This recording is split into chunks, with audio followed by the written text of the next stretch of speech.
नमस्कार, अभिवादन। मैं दुर्गेंद्र चौहान। जहां एक तरफ इंडिया वाले गठबंधन के घटक दल और मुख्य रूप से कांग्रेस पार्टी 9 राज्यों में सीटों का गुणागणित बैठाने में जुटी हुई है और ये कोशिश है कि कम से कम 300 सीटों पर बीजेपी के खिलाफ सिंगल उम्मीदवार 1 to 1 सीधी फाइट का एक चक्रव्यूह रचा जा सके। हालांकि ये कहा जा रहा था कि 455 सीटों पर बीजेपी को विपक्ष घेरेगा, लेकिन कमोवेश जो स्थिति नजर आ रही है उसमें अब 300 सीटों पर एक तरीके से कांग्रेस और अन्य विपक्षी दलों के बीच सीटों का बंटवारा एक तरीके से होता दिख रहा है। इसका मंथन चल रहा है और कांग्रेस के जो रणनीतिकार हैं, जो कमेटी बनी थी, वो उसने एक तरीके से फैक्ट फाइल तैयार कर ली है। कल कांग्रेस के अध्यक्ष मल्लिकार्जुन खड़गे को यह फैक्ट फाइल सौंपी जाएगी। कल इंडिया वाले गठबंधन की एक बैठक भी है, लेकिन जहां उत्तर और उत्तर पूर्व के राज्य या पूर्व के राज्यों में अपने समीकरण और गुणागणित बिठाने में कांग्रेस पार्टी और इंडिया गठबंधन माथापच्ची कर रहा है, वहीं पंजाब से भगवंत मान जो आम आदमी पार्टी के मुख्यमंत्री हैं, पंजाब के मुख्यमंत्री हैं, आम आदमी पार्टी की सरकार है, उन्होंने कांग्रेस को गुजरे जमाने की बात कहा पंजाब में लोग कहते हैं माँ बच्चे को कहानी सुनाती है, एक थी कांग्रेस, और इसको लेकर घमासान मच गया। कांग्रेस के नेता पवन खेड़ा ने हमला किया और कहा कि बीजेपी और मान की विचारधारा एक जैसी लगती, बीजेपी भी कांग्रेस मुक्त भारत चाहती है और मान भी कांग्रेस से मुक्ति चाहते हैं। इसको लेकर थोड़ा घमासान मचा, लेकिन शीर्ष नेताओं ने दोनों तरफ से संयम बरता है। जहां एक तरफ रार चल रही है, वहीं नरेंद्र मोदी दक्षिण के दौरे पर निकल पड़े हैं, प्रधानमंत्री भारत के। और नरेंद्र मोदी ने एक तरीके से दक्षिण में अपना जो अश्वमेघ है, अश्वमेघ का घोड़ा है, उसे दक्षिण में दौड़ा दिया है। 7 राज्यों में, खासतौर पर दक्षिण के 5 राज्य और 2 अन्य राज्य, वहां पर बीजेपी उत्तर के मुकाबले कमजोर है। वहां पर भी बीजेपी उत्तर की तरह ही परफॉर्मेंस करे, नरेंद्र मोदी ने इसके लिए एक तरीके से जी जान झोंक दी है। तमिलनाडु में आज उन्होंने 20,000 करोड़ की परियोजनाओं का लोकार्पण शिलान्यास किया, सौगात दी और दमन तक उन्होंने निशाना साधा। तो सवाल यही है कि क्या भारतीय जनता पार्टी और जो गठबंधन है, मुकाबला कैसे होगा। जहां गठबंधन में रार मची हुई है, संयोजक को लेकर एक खबर आ रही है कि नीतीश कुमार संयोजक होंगे, तो कांग्रेस के मीम अफजल कहते हैं कि भाई पता नहीं आप लोग कहां से खबर ले आते हैं, तो मीडिया वालों की खबर है। इन खबरों के बीच ये खबर शाम तक, रात तक अभी जिंदा है कि नीतीश कुमार को मजबूरी में बाकी दल स्वीकार कर रहे हैं कि कहीं वो छिटक ना जाए। और बिहार एक बड़ा राज्य है जहां 40 सीटें हैं।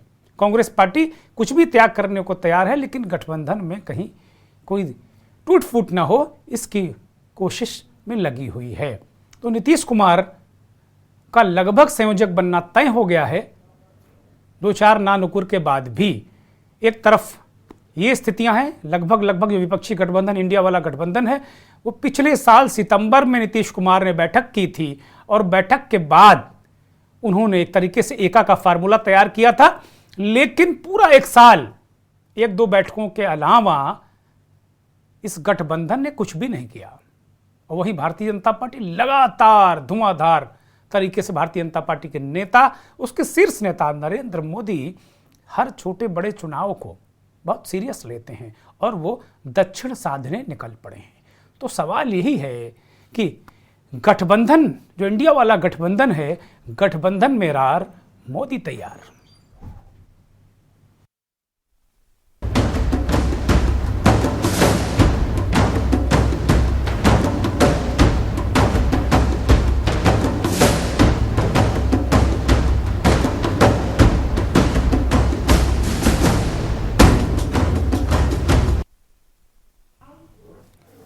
प्रधानमंत्री नरेंद्र मोदी तमिलनाडु के तिरुचिरापल्ली में वो आज थे और उन्होंने वहाँ तमाम परियोजनाओं का उद्घाटन किया, टर्मिनल और तमाम तरीके से जो योजनाएं थी उनको वहाँ के लोगों को सौगात दी। और तमिलनाडु ये कहा जाता है कि बीजेपी के लिए काफ़ी मुश्किल ज़मीन है, हालांकि लगातार बीजेपी वहाँ एक्शन में है, वोट परसेंटेज भी कहीं ना कहीं बढ़ा है। केरल एक बड़ी प्रयोगशाला है बीजेपी और संघ परिवार की, तो वहाँ पर भी लगातार भारतीय जनता पार्टी कोशिशें कर रही है। तेलंगाना में वोट परसेंटेज उसका काफ़ी बड़ा है, 1 से 8 सीट हुई है। कर्नाटक में पिछली बार उन्होंने बड़ी सफलता हासिल की थी, 26 सीटें वहाँ पर उन्होंने पिछली बार एक बड़ी सफलता हासिल करते हुए 25 सीटें वहाँ उन्होंने जीती थी। लेकिन इस बार वहाँ कांग्रेस की सरकार है, इसके बावजूद बीजेपी बहुत मजबूत स्थिति में कर्नाटक में भी नजर आ रही है। लेकिन जो बाकी राज्य हैं, केरल है, तमिलनाडु है, आंध्र प्रदेश है, तेलंगाना है, यहाँ के लिए नरेंद्र मोदी ने एक तरीके से संधान कर दिया और निकल पड़े हैं वो। अंतर यही है कि अभी आपस में जो विपक्ष की है, जो गठबंधन है, उसमें अभी खुड़खुड़ चल रही है, शुद्ध भाषा में कहा जाए तो खुड़खुड़ चल रही है। लेकिन बीजेपी लगातार तैयारियों में लगी है। आप कह सकते हैं विपक्ष के लोग इस बात को कोसते रहें कि वो धार्मिक मुद्दों का इस्तेमाल राजनीति में करते हैं, वो राम के नाम का इस्तेमाल करते हैं, कहते रहिए। लेकिन जिस तरीके से राम मंदिर के मुद्दे को, राम मंदिर के लोग जो प्राण प्रतिष्ठा है जिसे प्रधानमंत्री 22 जनवरी को श्री अयोध्या धाम में करने वाले हैं, उसको लेकर बीजेपी के कार्यकर्ता पूरे देश में एक माहौल बना रहे हैं।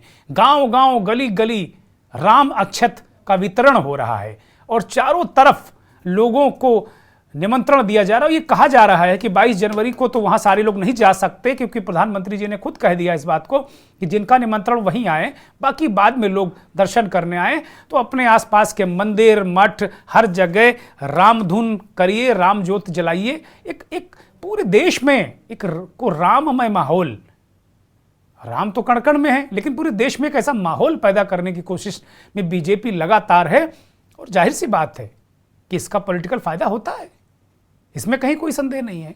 लेकिन उसका तंत्र, उसका सिस्टम, उसके कार्यकर्ता, डेडिकेटेड लोग, जो आनुषंगिक संगठन है उसके, बीजेपी और उसके सहयोगी संगठन है, पूरी तरीके से काम कर रहे हैं और अपने आप में ये सारी चीज़ें वो कर रहे हैं। प्रधानमंत्री का जो दक्षिण दौरा है उसको लेकर मीडिया में आज काफ़ी सुर्खियां भी रहीं कि प्रधानमंत्री ने अपना अश्वमेघ का जो घोड़ा है वो दक्षिण में छोड़ दिया है। नरेंद्र मोदी ने वहाँ तमिल भाषा में लोगों को संबोधित करके उनके दिल को छूने की कोशिश की। और काशी से आप ताज्जुब करेंगे कि काशी से जो तमिल संगमम के कार्यक्रम कई हुए, अभी हाल में एक तमिल संगमम का एक कार्यक्रम उन्होंने किया कि काशी और तमिलनाडु की संस्कृति को जोड़कर उन्होंने जो चीज़ें की, जो वंदे भारत एक्सप्रेस चलाई गई, वो दो संस्कृतियों को एक साथ मिलाकर साधने और संधान के लिए ऐसा किया गया। और बहुत दूरदर्शी कदम है कि तमिलनाडु में बीजेपी को रोकने के लिए प्रधानमंत्री ने एक ऐसा सांस्कृतिक बॉन्डिंग करने की कोशिश की और आज उसी का मुजाहरा उन्होंने तमिल में संबोधित करके बाद में उन्होंने अंग्रेजी में संबोधित किया। 2000 करोड़ की परियोजनाएं, योजनाएं। सुनिए प्रधानमंत्री को। रिकॉर्ड राशि खर्च कर रही है। 2014 से पहले के 10 सालों में केंद्र सरकार की तरफ से राज्यों को 30 लाख करोड़ रुपए के आसपास ही दिए गए थे, जबकि हमारी सरकार ने पिछले 10 वर्षों में राज्यों को 120 लाख करोड़ रुपए दिए हैं। 2014 से पहले के 10 साल में तमिलनाडु को जितनी राशि केंद्र सरकार के मिली थी, उससे 2.5 गुना ज्यादा राशि हमारी सरकार ने दी है। पहले के मुकाबले हमारी सरकार ने तमिलनाडु में नेशनल हाईवे बनाने के लिए 3 गुना ज्यादा राशि खर्च की है। रेलवे को आधुनिक बनाने के लिए भी हमारी सरकार पहले के मुकाबले तमिलनाडु में 2.5 गुना ज्यादा खर्च कर रही है। आज तमिलनाडु के लाखों गरीब परिवारों को केंद्र सरकार से मुफ्त राशन मिल रहा है, मुफ्त इलाज मिल रहा है। हमारी सरकार ने पक्का घर, टॉयलेट, नल कनेक्शन, गैस कनेक्शन जैसी अनेक सुविधाएं यहां लोगों को दी है। Tamil कुडुंबे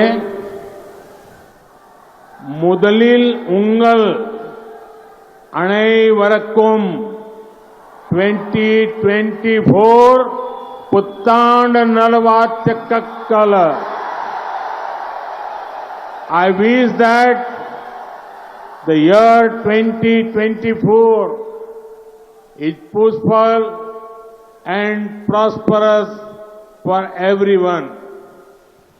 It is a privilege that my first public program in 2024 is happening in Tamil Nadu. Tamil कुडुंबे मुदलिल उंगल अनैवरक्कुम 2024 Puthandu नलवाच्यक्कल। I wish that the year 2024 is peaceful and prosperous for everyone.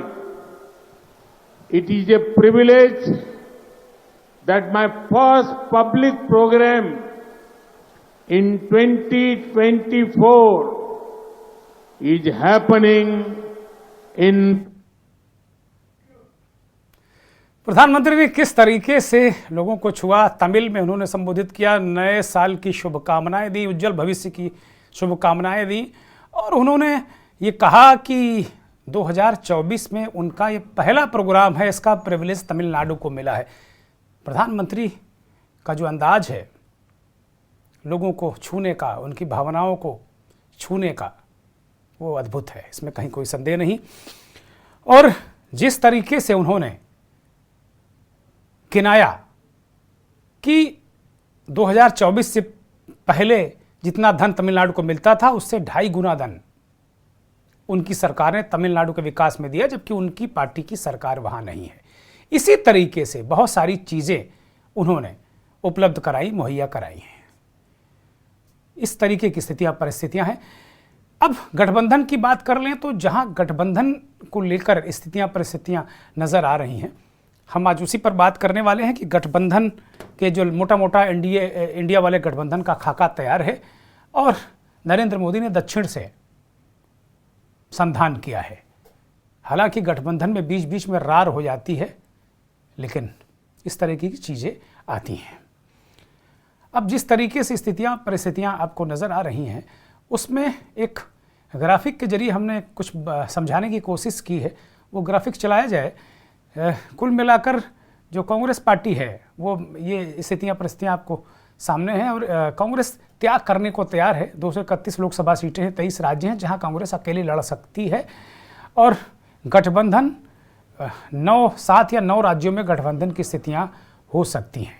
ये बहुत सारे भी पेच भी नज़र आ रहे हैं, बहुत सारी चीज़ें नज़र आ रही हैं।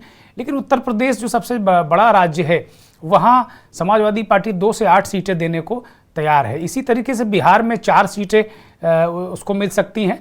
जो एक संभावना, एक जो गुणागणित का एक आंकड़ा निकल कर आया है, उसके बाद उसको जरा भी स्क्रीन पर दिखाया जाए कि किस तरीके से किन राज्यों में कांग्रेस को जो विपक्ष, उसके सहयोगी दल हैं, वो कितनी सीटें देने को तैयार हैं।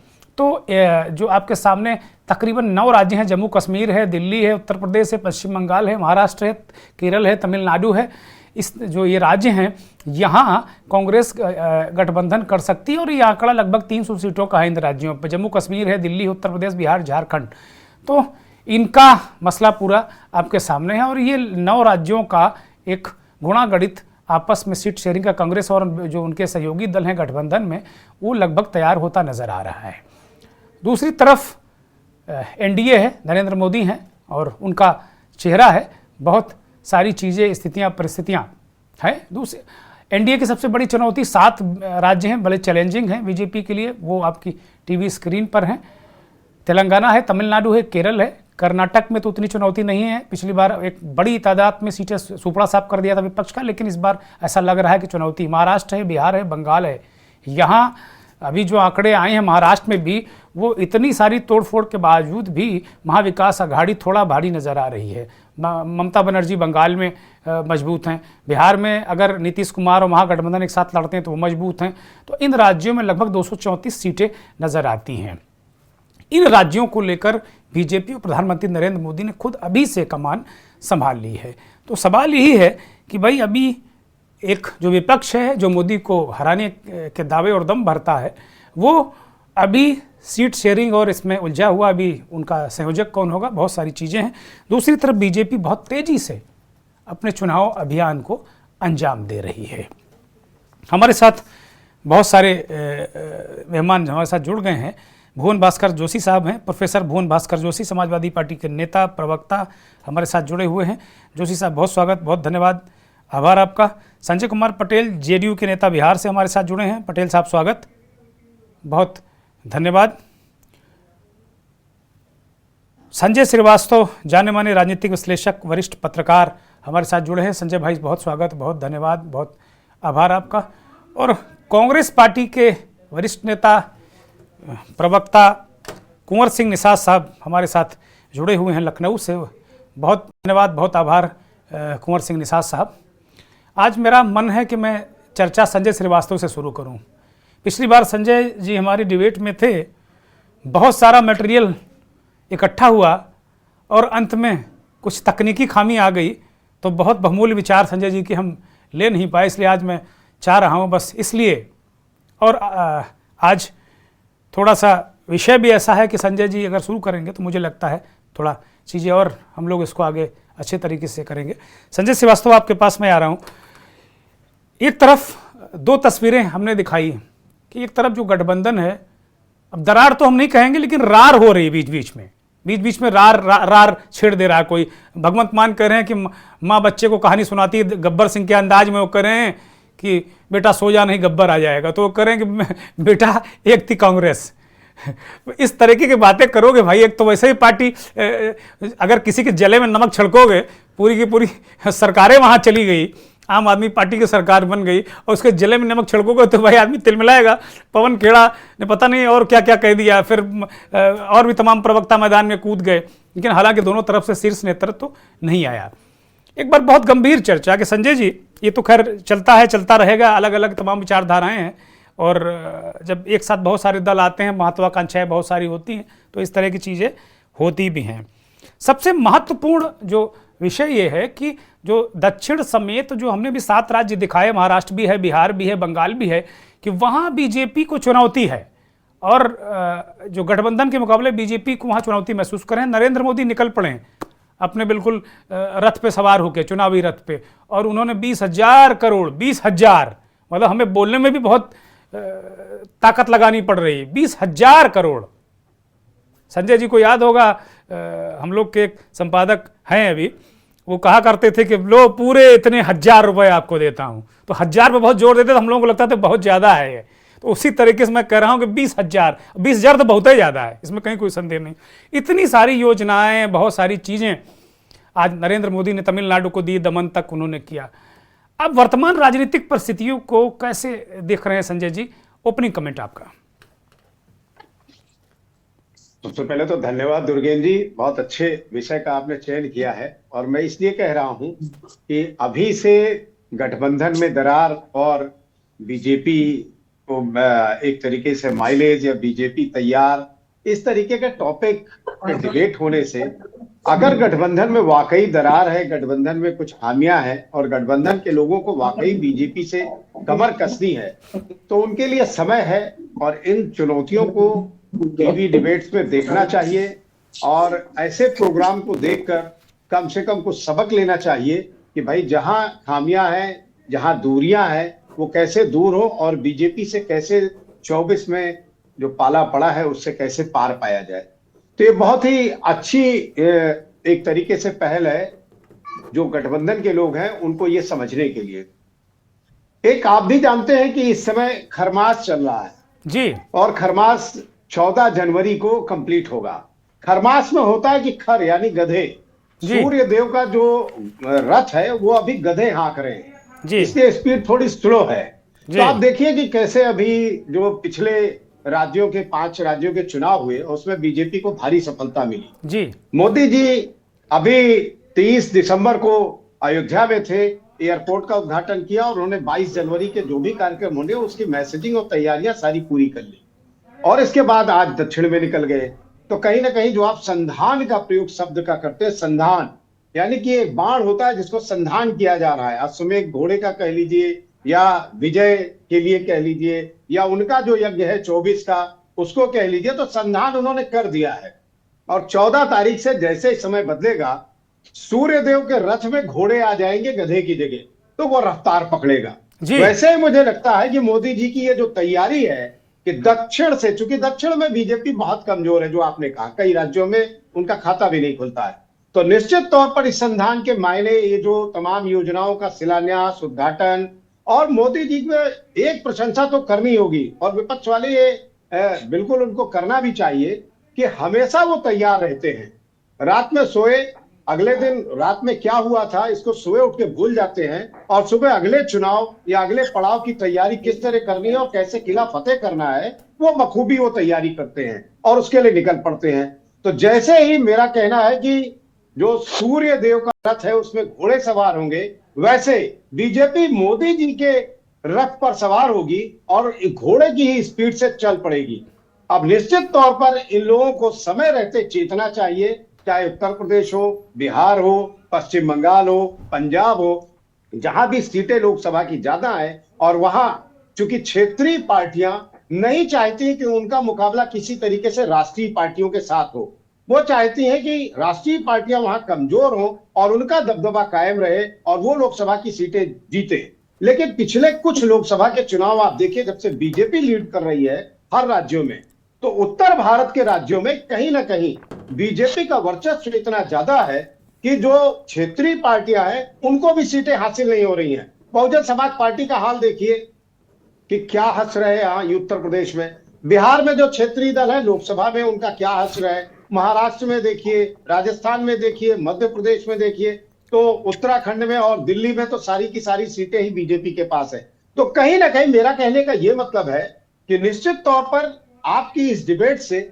जो गठबंधन है उसको फायदा होता दिखता है कि समय रहते वो जीते और इन राज्यों में जहां उसको बीजेपी से तगड़ी चुनौती है और चुनौती का सामना करना है तो वो कहीं ना कहीं उसके लिए तैयार हो और जो आपस के मतभेद हैं, मनभेद हैं, उन सभी पर बैठकर चर्चा करे। बड़े नेताओं को चाहिए कि वो दिल बड़ा करें और सारी चीजों को, सारी परिस्थितियों को समझें और सीटों के बंटवारे से लेकर कैसे मोदी और उनकी पार्टी से मुकाबला करना है इस पर अगर वो अमल करें और तैयारी करें तो बेहतर होगा। अभी समय है, अगर समझ जाएंगे तो हो सकता है कुछ मुकाबला मोदी जी से वो कर भी सके। संजय जी, अब आप करें कुछ मुकाबला, यहाँ कांग्रेस और समाजवादी पार्टी बिल्कुल बाहें चढ़ाए हुए कि बिल्कुल इस बार अखाड़े में बीजेपी को हम पटक देंगे। तो मुझे लगता है कि ऐसा लग रहा है कि आपको कि देर हो गई, क्योंकि आपने शब्द इस्तेमाल किया कुछ मुकाबला, तो इसका मतलब कि काफी देर हो चुकी है क्या? निश्चित तौर पर जिस तरीके की परिस्थितियां हैं, अब मैं उत्तर प्रदेश का हूं तो मैं बेहतर तरीके से बता सकता हूं, हालांकि पंजाब और राजस्थान और मध्य प्रदेश भी छूटा नहीं है, लेकिन उत्तर प्रदेश में जिस तरीके के अभी समीकरण चल रहे हैं कांग्रेस पार्टी और समाजवादी पार्टी और बहुजन समाज पार्टी को लेकर, बहुजन समाज पार्टी अगर शामिल होती है तो कांग्रेस के साथ वो आती है तो समाजवादी पार्टी छिटकती नजर आती है, समाजवादी पार्टी कांग्रेस के साथ आती है तो बहुजन समाज पार्टी छिटकती नजर आती है। ऐसे में जो दलित और बैकवर्ड वोटों के साथ साथ मुस्लिम वोटों का गणित है, ये बात आप दुर्गेश जी आज साफ समझ लीजिए और साफ इनको समाजवादी पार्टी और कांग्रेस को भी समझ लेना चाहिए कि मुस्लिम वोट बैंक बहुत ही सीधा बीजेपी के खिलाफ कौन सा कैंडिडेट जीत रहा है, कौन सी पार्टी इस बार मुकाबले में है, क्योंकि जो मोहन यादव को मुख्यमंत्री बनाया मोदी जी ने, वो मैसेज कर दिया कि सिर्फ भाई मुलायम सिंह का कुनबा या मुलायम सिंह के परिवार से ही मुख्यमंत्री नहीं बनेगा, कोई भी यादव हमारे लिए मुख्यमंत्री बन सकता है किसी भी स्टेट में। तो कहीं ना कहीं यह सेंधमारी उत्तर प्रदेश के यादव वोट बैंक पर भी भारी तरीके से है और निश्चित तौर पर इस तरीके से जो भारतीय जनता पार्टी वो जो कुछ करती है वो कहीं ना कहीं एक बड़ा मैसेज देती है और बड़े मैसेज के नतीजे में फंसी हुई क्षेत्रीय पार्टियां कहीं ना कहीं पूरी तरीके से जैसे चक्रव्यूह में गिर जाती हैं और उनको समझ में नहीं आता कि अब किसके साथ जाएं और किसका साथ छोड़े। तो कमोबेश ऐसी परिस्थितियां उत्तर प्रदेश में समाजवादी पार्टी और बहुजन समाज पार्टी के लिए भी है। बहुजन समाज पार्टी को कहा जाता है कि वो भाई भारतीय जनता पार्टी के इशारों पर नाचने वाली पार्टी होकर रह गई है। अब देखना यह है कि वो इंडिया गठबंधन के साथ जाती है कि साइलेंटली कुछ सीटों पर जहां उसकी दावेदारी या दलित वोट बैंक, मुस्लिम वोट बैंक के साथ आता दिख रहा है और उसके कैंडिडेट इस तरह होते हैं कि मुस्लिम कैंडिडेट है तो दलित उसके साथ चला गया, या दलित कैंडिडेट है मुस्लिम उसके साथ चला गया। तो जातीय और धार्मिक जो एक समीकरण बनाया जाता है सीटें जीतने के लिए, उस पर कितनी सीटें ये जीत पाते हैं। और समाजवादी पार्टी अगर सही तरीके से गठबंधन के साथ नहीं होती, अकेले चुनाव लड़ती है, तो जो उनकी कहा जाता है कि उनके घर की जो सीटें हैं, कन्नौज है, मैनपुरी है, तमाम इटावा है, ऐसी जो सीटें हैं, वो भी मुझे नहीं लगता है कि वो बिना गठबंधन के सहारे जीत पाएंगे। क्योंकि अगर आप याद करिए कि एक सीट ऐसी थी जिसका मैं नाम नहीं लूंगा, लेकिन चाचा शिवपाल ने उसमें बहुत मेहनत की और तब जाके डिंपल यादव वहां से जीत पाई थी। अगर चाचा शिवपाल नहीं होते तो निश्चित तौर पर इनको नाकों चने चबाने पड़ते, हो सकता है हार भी जाते। तो ये सब चीजें, मेरे कहने का मतलब यह है कि चाचा को भी साधना है और कांग्रेस को भी साधना है, आरजेडी को भी साधना है और यहाँ के जो जयंत चौधरी की पार्टी आरएलडी उसे भी साधना है। तो अगर इन सबको साध के चलेंगे और सीटों का बंटवारा समन्वय के साथ कर लेंगे, कहां मेरा पलड़ा भारी है और कहां तुम्हारा पलड़ा भारी है, अगर उस तरीके से तैयार होंगे तो निश्चित तौर पर मेरा जो शब्द था कि कुछ मुकाबला ये कर पाएंगे भारतीय जनता पार्टी से। नहीं तो उत्तर प्रदेश में वैसे भी 65-70 सीटें उनके पास है। आप 10 पे तो मुकाबला करेंगे, 65-70 पे तो आप मुकाबले में वैसे भी नहीं दिखते हैं, क्योंकि जो 22 जनवरी से शुरू होगा वो निश्चित तौर पर उसके दूरगामी नतीजे चुनाव में ही आएंगे और वो चुनाव को लेकर ही किया जा रहा है। कोई मुगालते में ना रहेगी वो राम मंदिर का जो पूजन है, जो प्राण प्रतिष्ठा है, भगवान वहां विराजेंगे, पूरे देश से 2 महीने तक लोग वहां आएंगे। ये सब तैयारी भारतीय जनता पार्टी और संघ कर चुका है और एक लंबा मैसेज देने का है उत्तर से लेकर दक्षिण तक, यानी कन्याकुमारी से लेकर जम्मू कश्मीर तक। तो निश्चित तौर पर उसका सीधा प्रभाव मतदाताओं पर पड़ेगा, बिल्कुल, और हिंदू मतदाताओं पर खास तौर से। बिल्कुल तो संजय जी, बिल्कुल बड़ी महत्वपूर्ण बात आपने कही कि तमाम जो चक्रव्यूह बीजेपी ने रच दिया है, अब वो विपक्ष कैसे तोड़ेगा, इसके लिए क्या समय काफ़ी बीत गया है। क्योंकि उत्तर प्रदेश सबसे बड़ा राज्य, 80 लोकसभा सीटें, यहाँ का परफॉर्मेंस दिल्ली की गद्दी पर कौन रहेगा ये तय करता रहा हमेशा से। एक ट्रेडिशन है, कहावत है कि प्रधानमंत्री और दिल्ली की सरकार उत्तर प्रदेश पर बहुत कुछ डिपेंड रहती है। एक ब्रेक ले रहा हूँ और ब्रेक के बाद बहुत सारे बिंदु हैं गठबंधन के, उनको भी टटोलेंगे, समझने की कोशिश करेंगे। आप देख रहे हैं के न्यूज़, खबरों का सारथी।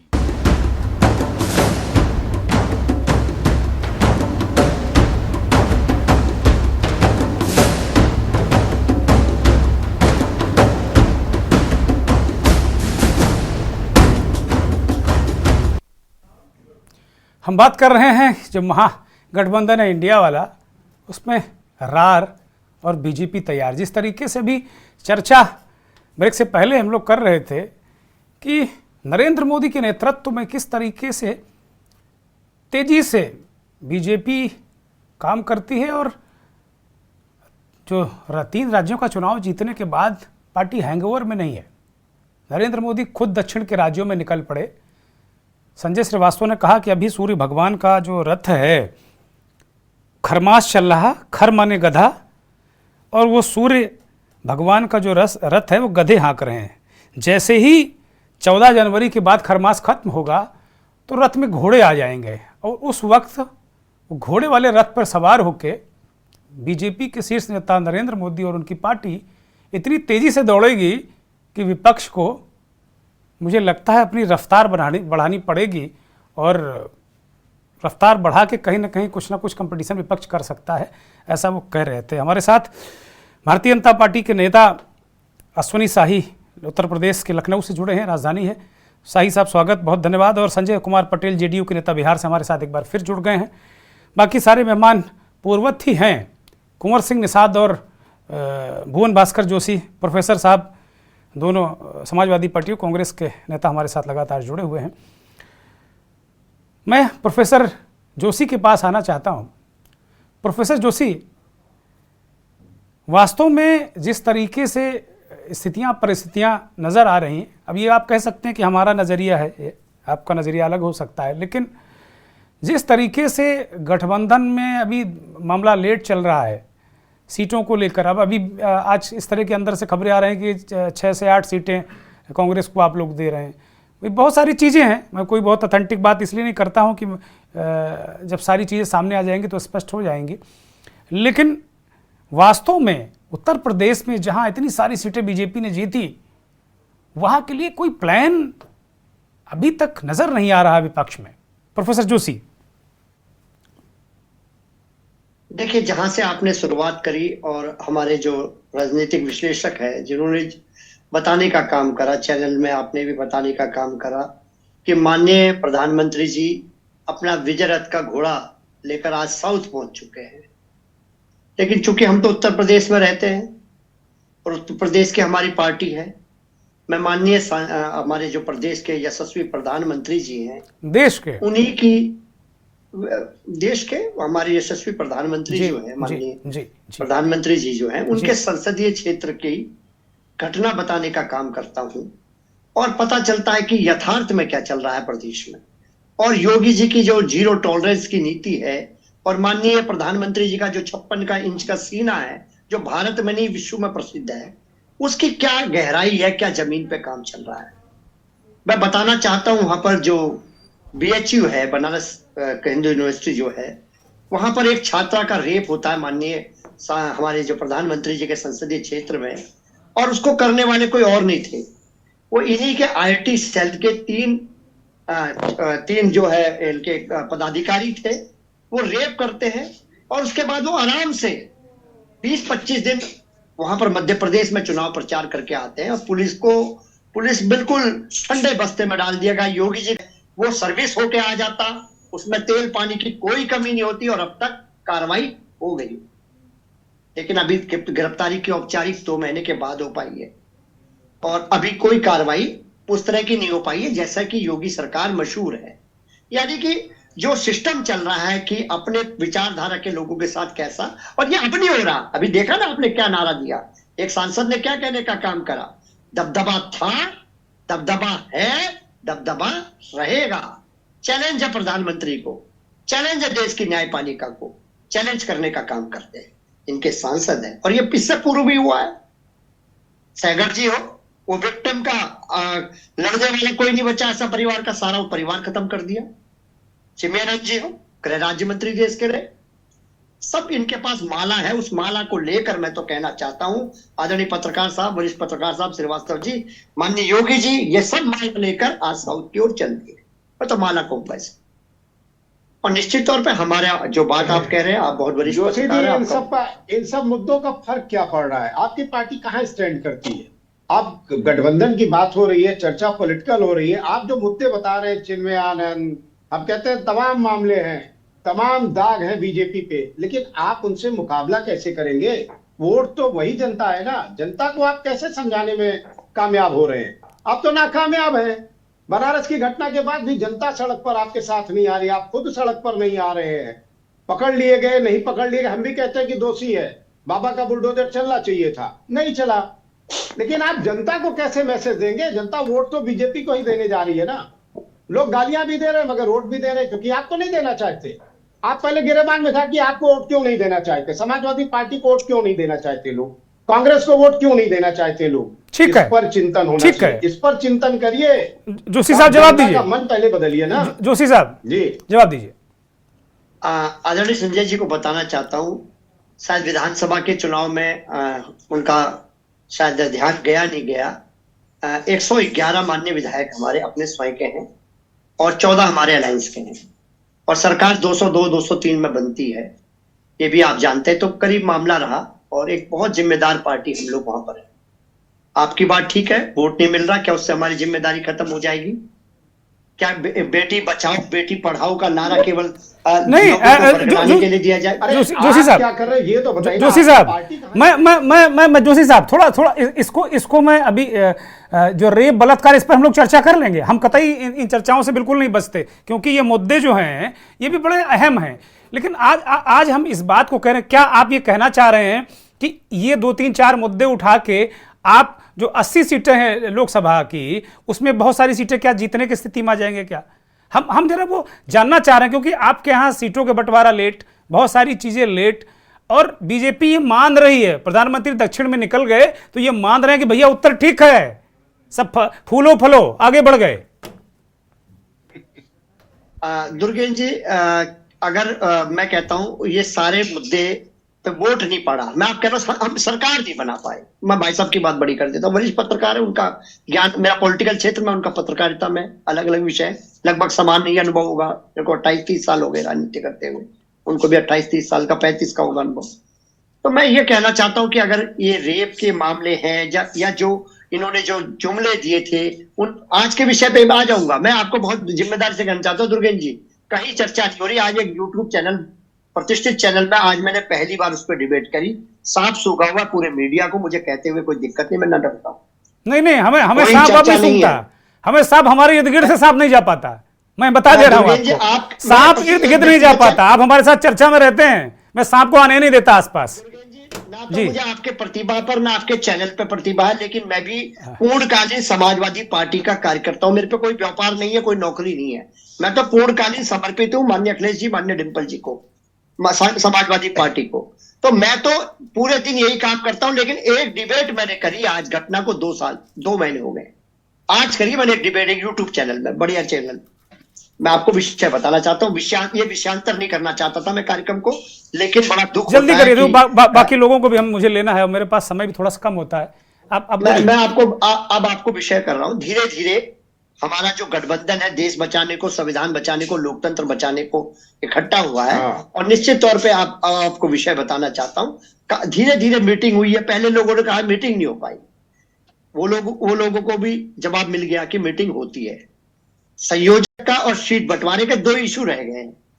और जैसा कि आपके चैनल के माध्यम से केसी त्यागी आज कह रहे थे, जेडीयू के बहुत प्रमुख करता था, कह रहे जिस कमेटी का मैं मेंबर हूं 4.5 महीने से कोई मीटिंग नहीं हुई उसकी। आप बताइए किस रफ्तार में आप लोग चल रहे हैं, कैसे काम होगा? आपसे पूछना दुर्गेश जी, वैसे तो मेरे को काउंटर करने का कोई अधिकार नहीं है, आप बहुत बड़े वरिष्ठ पत्रकार हैं, मुझे बताइए जो इनका 44, एक अकेला भारी तो फेल हो रखा है, इनका 44 लोग साथ में, उसमें कोई तुगलकी फरमान 2 लोग जारी कर देते हैं। और कौन सी मीटिंग हुई है एनडीए की, मुझे लगता है आप लोग, मुझे लगता है कि अपने को देखिए तो मुझे लगता है आगे कुछ कल्याण हो जाएगा सब लोग। मैं कोई आपको कोई सलाह राय नहीं दे रहा हूं, चूंकि आप लोग बहुत प्रतिष्ठित राजनीतिक दल हैं। मैं रुख करूंगा कुंवर सिंह निषाद का। कुंवर सिंह निषाद, उत्तर प्रदेश में जहां 2009 में 21 सीटें आपकी थी, और मुझे अच्छी तरह याद है, संजय श्रीवास्तव को भी अच्छी तरह याद होगा, उस वक्त भी कांग्रेस पार्टी को मुलायम सिंह 4 सीटें दे रहे थे। और उस पूरी बातचीत का मैं बहुत करीब से गवाह था। जो लोग मीडिएटर थे, दिग्विजय सिंह और श्री प्रकाश जायसवाल, मेरी लगभग रोज इस विषय पर उनसे बात होती थी और बहुत करीब से मैं जानता था कैसे क्या 4 सीटें वो दे रहे थे, ये 4 सीटें। और रत्ना सिंह की सीट जो प्रतापगढ़ की थी, उसको लेकर पेच फंसा। वो जीती सीट भी समाजवादी पार्टी कांग्रेस को नहीं दे रही थी। सोनिया गांधी राजी हो गई थी कि 5 दे दो और लड़ो भाई, लेकिन उन्होंने कहा ना, 4, केवल 4। और 4 में मामला जब फंस गया तो उन्होंने कहा कि भाई 5 मैं नहीं दूंगा। उसके बाद कांग्रेस ने कहा कि नहीं, हम सारी लड़ेंगे। और Samajwadi party 23 seat, Congress party 21 seat, और बहुजन समाज पार्टी की सरकार थी 20 सीट 2009 में। ऐसा भी नहीं कि 2009 में कांग्रेस बहुत ताकतवर पार्टी थी उत्तर प्रदेश में, ऐसा भी नहीं था। ये स्थितियां परिस्थितियां। तो कुंवर सिंह निषाद, इस बार जो गणित समझ में आ रहा है कि 7-8 सीटें 10 सीटें आप लोगों को मिलने जा रही हैं, क्या स्थिति, क्या परिस्थिति उत्तर प्रदेश को लेकर, क्योंकि उत्तर प्रदेश बड़ा अहम राज्य है। बिल्कुल, आपने सही बात कही, उत्तर प्रदेश एक अहम राज्य है और खरमास चल रहा है। अभी आदरणीय संजय जी ने बताया, बड़ा अच्छा ज्ञान उन्होंने दिया, और उन्होंने भी मोदी जी का रथ हाँका बहुत अच्छी तरीके से। वो भी मुझे उनके एक लगे कि वो भी उसमें शामिल हैं। तो उत्तर प्रदेश एक अहम राज्य है और उत्तर प्रदेश देखिए, अहम मैं राज्य मैं इसलिए मैं है इस- क्योंकि एक जगह बहुत आदर के साथ मैं आपको रोक रहा हूं। कृपा करके आप बीजेपी, सपा, जेडीयू ये सर्टिफिकेट बांटना बंद करिए हम पत्रकारों को। मैं माफी चाहता हूं, मैं हाथ जोड़ रहा हूं आप लोगों से। सर्टिफिकेट, अब मैं अभी शाही को कोई सवाल पूछूंगा, वो कहेंगे तुम कांग्रेस के आदमी हो। ये सब मत करो भाई। संजय श्रीवास्तव पत्रकार ही हैं, सिर्फ पत्रकार हैं वो। अभी पिछली डिबेट उठा के देख लो तो बीजेपी को आईना दिखा रहे थे, ऐसे कि ये देख लो तुम अपना आईना। बोलिए। मैंने केवल इतना कहा कि खरमास में उन्होंने भी मोदी जी का रथ हाँकने का काम किया है। और रही बात उत्तर प्रदेश की, तो मैं बताना चाहूंगा कि उत्तर प्रदेश से नरेंद्र भाई मोदी यहाँ के सांसद हैं और आप दक्षिण में जाकर प्रचार करने जा रहे हैं। ये अपनी कायरता को छुपाने का काम कर रहे हैं, क्योंकि मोदी जी ने उत्तर प्रदेश में आकर कहा था कि यहाँ पर रात के 10 बजे यदि कोई लड़की या कोई महिला पूरे यदि जेवर पहन के भी निकलती है तो पूरी तरह से सुरक्षित है। मैं आपके जिम्मेदार चैनल पे कहना चाहूंगा कि मोदी जी अपने गृह मंत्री आदरणीय अमित शाह जी को बिना सुरक्षा के ऊपर से नीचे तक जेवर पहना के दिखा दें तो सुबह वो अपनी स्थिति बता देंगे कि उत्तर प्रदेश में उनके साथ क्या हुआ, क्या लूट खसूट डकैती यहाँ पर जिस तरीके से हो रही है। और सबसे बड़ी बात, यहाँ पर भारतीय जनता पार्टी अपना चेहरा छुपाने के लिए, मोदी जी अपने सवालों से बचने के लिए इस तरीके का काम कर रहे हैं।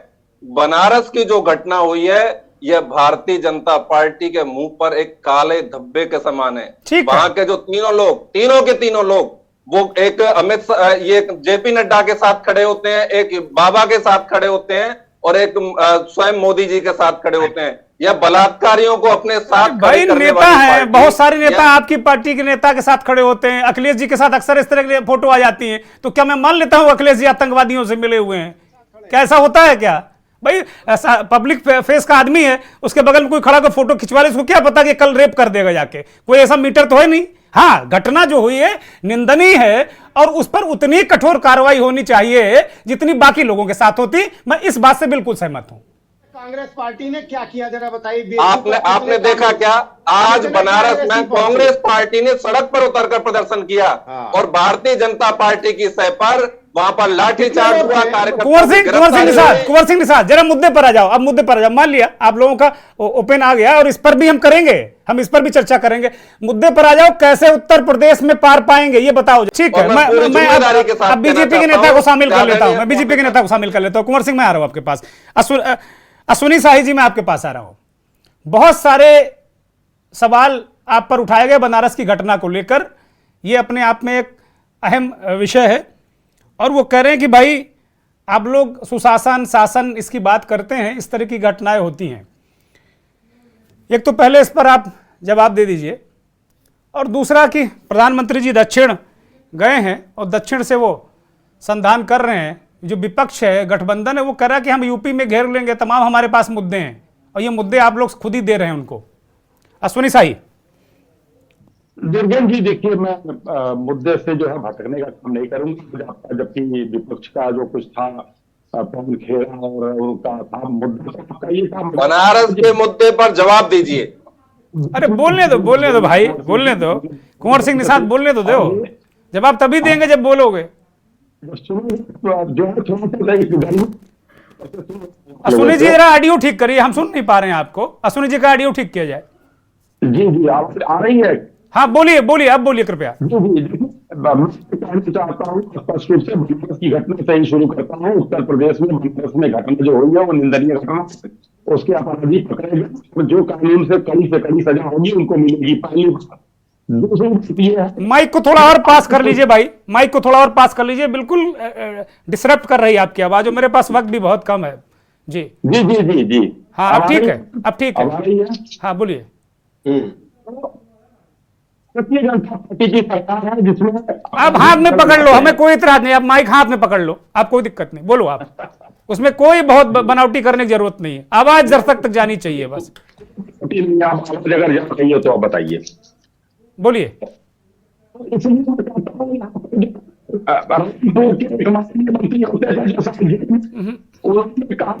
ऑडियो ठीक किया जाए, सुनील जी का ऑडियो ठीक किया जाए। पहले सुनील जी का ऑडियो ठीक किया जाए क्योंकि बिल्कुल उनकी बात समझ में आ रही है। मैं संजय पटेल के पास जा रहा हूं। संजय पटेल, लगातार आपके नेता नीतीश कुमार गठबंधन पर दबाव बना रहे थे, नाराज नजर आ रहे थे, ऐसी खबरें थी। मैं कोई बहुत आपकी पार्टी की बहुत आंतरिक कोई मैं खबर का दावा करूं तो वो ठीक नहीं होगा, लेकिन लगातार नीतीश कुमार इस बात को लेकर दबाव बना रहे थे कि उनको संयोजक बनाया जाए। नीतीश कुमार वो शख्स हैं जिन्होंने 1 साल पहले पहल की थी, और आपकी पार्टी के लोग आज कह रहे हैं कि वो समय गंवा दिया गठबंधन ने। कैसे लड़ोगे भाई आप लोग? अनम्यूट करिए संजय भाई, संजय पटेल। संजय पटेल, आपकी ऑडियो मिल नहीं रही मुझे। मेरी आवाज आ रही दुर्जन जी? हाँ बोलिए बोलिए बोलिए। जी देखिए दुर्जन जी, मैं ये कहना चाह रहा था, अश्विनी शाही बोल रहा हूं मैं ये कहना चाह रहा था स्पष्ट रूप से कि उत्तर प्रदेश में तो कम से कम गिरफ्तारी हुई। रामपुर के जो माननीय मंत्री जी थे वो कहते थे कि बलात्कार हुआ ही नहीं, सुप्रीम कोर्ट में जाकर माफी मांगनी पड़ती थी। माननीय नेताजी नहीं है, कहते थे लड़कों से गलतियां हो जाया करती हैं। कांग्रेस की एक मंत्री है धारीवाल जी, जो कहते थे 35,000 बलात्कार होने पर कि मर्दों का प्रदेश है, बलात्कार होता रहेगा। उस पर जवाब इन लोगों को नहीं देना है। आज आपका पॉलिटिकल मुद्दा है, पॉलिटिकल मुद्दे में चूंकि विपक्ष के पास तर्कों का अभाव है, तथ्यों का अकाल है और मुद्दों का सूनापन है, इस समय एकदम सूखा पड़ा हुआ मुद्दों का। आज बयान नहीं देंगे कुछ, क्योंकि भारतीय जनता पार्टी अपने पन्ना प्रमुख से लेकर राष्ट्रीय अध्यक्ष तक हम तैयारी में लगे हुए हैं कि किस तरीके से इन विधर्मियों को सत्ता से बेदखल किया जाए जहां पर है ये। आज देश की जनता हमारे साथ दे रही है। ये लोग नक्कार खाने में तूती की आवाज की तरफ बैठकर आपके चैनल पर बोलेंगे। सड़क पर कांग्रेस का कोई प्रदर्शन नहीं हुआ, मैं बनारस में हूं इस समय, कहीं कोई प्रदर्शन नहीं हुआ है। झूठ बोलने के लिए तो बैठकर राहुल गांधी भी कुछ भी बोल देते हैं, दत्तात्रेय गुप्त का ब्राह्मण बता देते हैं और हैं जहांगीर खान के खानदान के। लेकिन मैं ये कहना चाहता हूं स्पष्ट रूप से, भारतीय जनता पार्टी तमिलनाडु में आज हमारे 4 विधायक हैं, वहां वोट परसेंटेज बढ़े, आज हम नगर निगम में तीसरी पार्टी है। अच्छा, आप ये मान चुके हो अश्विनी शाही, क्या आप मान चुके हो उत्तर प्रदेश जीत गए, बिहार जीत गए, झारखंड जीत गए, राजस्थान जीत गए, मध्य प्रदेश जीत गए, कर्नाटक जीत गए? आप मान के चल रहे हो, इसलिए वहां जाके दक्षिण में ज्यादा जोर लगा रहे हो? मान गए हो क्या आप लोग? हम तो बाकी लोगों को आगाह कर रहे हैं, प्रोफेसर साहब को और कुंवर सिंह निषाद को, कि भाई ये तो मान चुके कि हम जीत गए उत्तर प्रदेश, अब आप लोग बेवजह परेशान हो। हमारा पूरा सिस्टम काम कर रहा है, सिर्फ प्रधानमंत्री जी का नहीं है। मैंने कहा पन्ना प्रमुख से लेकर राष्ट्रीय अध्यक्ष तक, मैंने कहा इनके यहाँ अभी गए तो थे, कौन है अखिलेश कर आए हैं ना, और वहां पर कितना वोट पाए? नोटा से भी कम 0.049% वोट पाए हैं। ये क्या कर लिया इन्होंने? हम तमिलनाडु में जहां कुछ नहीं थे, 2001 में हमारा विधायक था, वहां बीच में 3-4 चुनाव में नहीं रहा, एक एमपी रहा। लेकिन अश्विनी शाही, उत्तर प्रदेश को मत भूलो, समाजवादी पार्टी को विधानसभा में अब तक का सर्वाधिक वोट मिला है। अब तक का समाजवादी पार्टी जब से गठन हुआ है तब सर्वाधिक वोट मिला है, तो वो भी आपके लिए चुनौती होगा ना? एकदम चुनाव हम मान के चलते हैं। हमने तो 2019 में भी चुनौती माना था कि बुआ और बबुआ मिलेंगे। उसके पहले 17 में चुनाव हुआ था, तो दोनों लोग वोट मिला कर पाए थे। बढ़िया, ठीक है, मैं आता हूं आपके पास अश्विनी भाई, मैं आता हूं। मैं कुंवर सिंह निषाद, चूंकि बहुत गुस्से में, मैं एक प्रश्न इनसे और लेना चाहता हूं। कुंवर सिंह निषाद, अब जरा पॉलिटिकल बात हो जाए। ये विषय तो बहुत ही गंभीर है, जिस विषय की आप दोनों चर्चा कर रहे हैं, उस पर जवाब देना होगा सरकार को भी और बीजेपी को भी, और कार्रवाई भी हुई है जो भी है। मैं ये जानना चाहता हूं कि पिछले कई गठबंधन हुए, लेकिन उत्तर प्रदेश में 2014 में के बाद ऐसा क्या हो गया कि आप लोग कई तरह के गठबंधन, कई तरह की कुलाटियां हो चुकी, सपा बसपा हो चुका, सपा कांग्रेस हो चुका। अब कौन सा फार्मूला है? अब तो मान गए गठबंधन ही साथ में है, लेकिन कौन सी वो चीजें हैं जिनके दम पर उत्तर प्रदेश में 10, 20, 25 सीटें जीत पाओगे आप? कुंवर सिंह निषाद जी, बहुत अच्छी बात आपने कही। इस देश के माननीय प्रधानमंत्री जी के पास एक ऐसा फॉर्मूला है जिसकी काट हमारे पास नहीं है। वो कहते हैं और मंच पे खड़े होकर कहते हैं, झूठ बोलो, बार बार बोलो, और जोर से बोलो, और जोर से बोल दो, तो वो जनता को सच लगने लगता है। इस देश का प्रधानमंत्री जनता से झूठ बोलने का काम करता है। हम 2 करोड़ रोजगार प्रति वर्ष देंगे, हम बेटियों की सुरक्षा करेंगे, हम महंगाई कम करेंगे, हम रोजगार को बढ़ावा देंगे, हम इस तरह के 100 स्मार्ट सिटी बनाएंगे, 100 दिन में काला धन लाएंगे, किसानों की आय दुगनी करेंगे। इस तरह के जो भ्रमर जाल में आकर जनता भारतीय जनता पार्टी को वोट देती है, लेकिन इस बार इनका ये जो जुमला है वो चलने वाला नहीं है। क्योंकि क्या किया आपने? आप क्या करोगे भाई इसके लिए? ये तो बताओ। मैं मान लिया आपकी बात पर है, मैं क्या करोगे?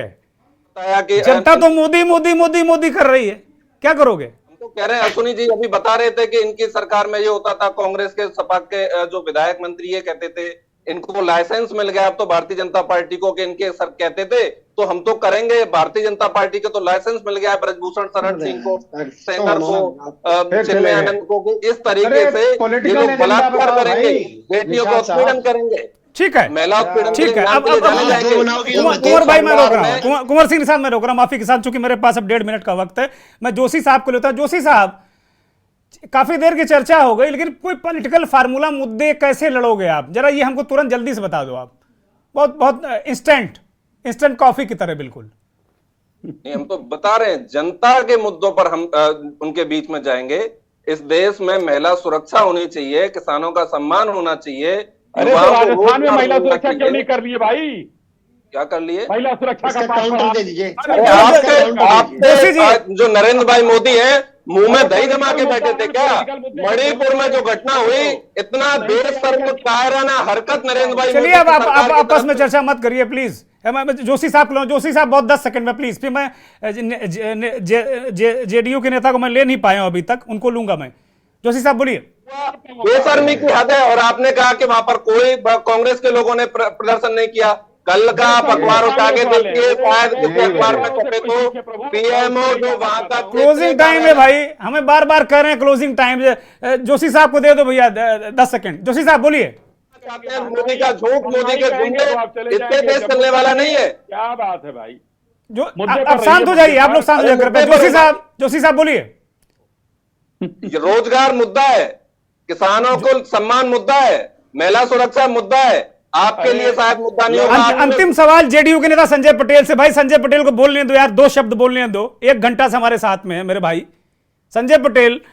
नीतीश कुमार लगातार इस बात को, अभी बीच में वो ललन सिंह हट गए, तमाम घटनाक्रम हुआ, बहुत सारी चीजें हुआ, आपकी इंटरनल पार्टी का मामला है। संयोजक बनाओ, इस बात को लेकर लगातार नीतीश कुमार दबाव बना रहे हैं। अभी केवल संयोजक का दबाव ही बन रहा है और उधर बीजेपी आगे निकली जा रही। कैसे लड़ोगे भाई? एक बहुत संक्षिप्त जवाब है। अनम्यूट करिए, हम अब भी नहीं सुन पा रहे हैं आपको।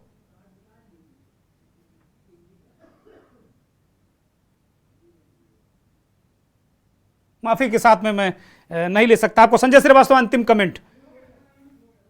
देखिए दुर्गेन जी, मैंने शुरू में कहा और अब कह रहा हूं कि Samajwadi party, Congress, RJD, RLD, इन सब को पहले बीजेपी से मुकाबले से पहले स्वयं की तैयारी होनी चाहिए। तो इन सभी पार्टियों को चाहिए कि इनकी जो प्रवक्ता हैं उनकी भी एक कार्यशाला आयोजित हो कि किस मुद्दे पे ये भारतीय जनता पार्टी से लड़ेंगे, इनका एजेंडा क्या है, जनता के बीच में मुद्दों को कैसे उठाएंगे, कैसे जनता का वो हासिल करेंगे विश्वास, ये सब इनको कुछ पता नहीं है। जब ये डिबेट में आएंगे तो बलात्कार की बात करेंगे, लॉ एंड ऑर्डर की बात करेंगे, इधर की बात उधर की बात। अरे इधर उधर की बात न कर, तू बता कि तेरा कारवां लुटा क्यों है, क्यों तुमको वोट नहीं मिल रहे हैं उत्तर प्रदेश में, बिहार में और राज्यों में। आप उस पर आइए। लोकसभा का चुनाव जीतने जा रहे, विधानसभा का नहीं है कि 2000 4000 से जीत हार होगी। यहाँ 20,000 25,000 से 2 लाख 4 लाख ठीक है, जीत हार होगी। ठीक है संजय जी। तो इस पर जो है संजय जी बहुत बहुत धन्यवाद। संजय पटेल आपका भी बहुत धन्यवाद। कुंवर सिंह निषाद साहब बहुत बहुत धन्यवाद। जोशी साहब आपका धन्यवाद। अश्विनी शाही आपका भी बहुत बहुत धन्यवाद। बहुत बहुत आभार उन करोड़ों दर्शकों का जो के न्यूज़ को देखते हैं, हमारे इस खास कार्यक्रम मंथन को भी। सवाल यही है कि बीजेपी ने एक लंबी लकीर खींच दी है। अब उस लकीर के बराबर या उससे आगे जाने के लिए कम से कम उतनी मेहनत तो विपक्ष को करनी पड़ेगी और राजनीतिक दांव पेच भी उससे ज़्यादा आगे इस्तेमाल करने पड़ेंगे। लेकिन यहाँ तो अभी रार तकरार, वार पलटवार ही चल रहा है। बहुत बहुत धन्यवाद। नमस्कार।